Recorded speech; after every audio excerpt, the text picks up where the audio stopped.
हाँ जी, सत श्री अकाल। मैं आपको एक बात बताना चाहता हूँ कि जैसे आपने देखा होगा कि अपने इंडिया में जो गॉड पे बिलीव करते हैं, तो देखा होगा आपने कि ज़्यादातर वो लोग गॉड पे बिलीव करते हैं और समाज तरह तरह की बात बोलता है। कई संत आते हैं, फ़कीर आते हैं, लोग तरह तरह की बात बोलते हैं कि ये कौन है, ढोंगी बाबा, ये वो। बहुत फिर फ़कीर आए, उन पे यही आरोप लगे कि उन्होंने ये कांड किया है, ये किया है, वो किया है। तो असल बात यह है कि जो पीर फ़कीर आते हैं वो देश को सुधारने के लिए आते हैं, जो सच्चे पीर फ़कीर होते हैं। और उनको इन चीज़ों से कुछ फ़र्क नहीं पड़ता कि दुनिया क्या बोल रही है और दुनिया क्या बोलती जा रही है। अक्सर पीर फ़कीर बोलते हैं कि ये 2.5 इंच की ज़ुबान है, कुछ भी बोल सकती है, इसको रोका नहीं जा सकता।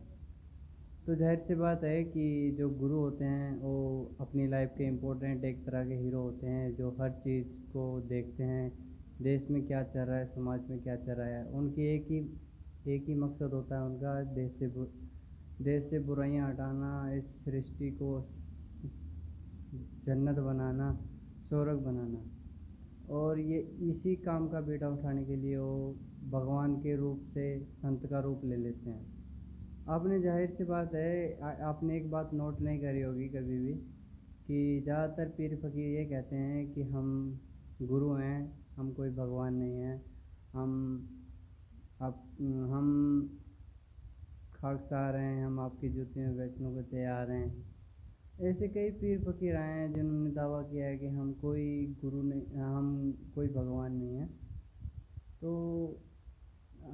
एक सर्वे के अनुसार सामने आया है कि जिन गुरुओं के भक्त थे, उन्होंने जब अभ्यास किया, अभ्यास करने के बाद जब ये पता लगा कि जिन्होंने हमारे को गुरु मंत्र दिया असल में वही भगवान थे।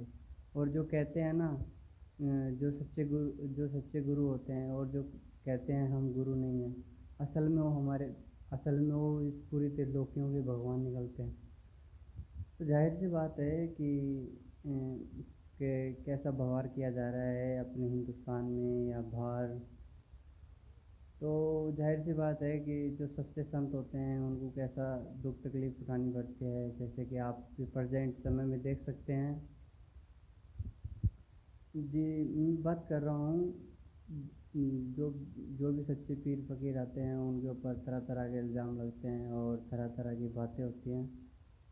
तो जाहिर सी बात है कि ऐसे गुरुओं के ऊपर ऐसे इल्ज़ाम नहीं लगाने चाहिए दुनिया को, और उनसे सीख लेनी चाहिए कि ये बुराई हटाने आए हैं और बुराइयों से बचाने आए हैं, और फिर भी लोग उनके ऊपर ताने कसते हैं। और एक और सर्वे के अनुसार पता लगा था कि जो जहाँ तक पता लगा था कि ये जो गुरुद्वारे में जो सिक्के जो होते हैं, ग्रंथ होते हैं, तो उनमें साफ साफ लिख रखा है, उनमें उन्होंने ये साफ साफ चीज़ दर्शाई गई है कि सिरसा के भाई वहाँ पे जिक्र किया गया है कि सारे गुर के वाणी, मेरे को ये याद नहीं है जी, तो आपको बता दूं कि जो उनकी वाणी में लिख रखा है तो सिरसा पे बेस है। तो जाहिर सी बात है कि सारे गुरु की वाणी उनके ग्रंथ में लिख रखा था कि जो जो अगला गुरु आएगा तो वो सिरसा में आएगा और सारे गुरुओं का ज्ञान आपको साझा बांटेगा और सभी धर्मों को एक समान समझेगा। तो जाहिर सी बात है कि ऐसा गुरु आ चुका है और इसमें हमारे प्रेजेंट में है, हमारे बीच में है। तो ऐसे गुरु का सत्कार करना चाहिए, ऐसे गुरु को नमस्कार करना चाहिए जिसने हमारे देश से बुराइयां हटाई हैं और लोगों को मुख्य धारा में लाया है।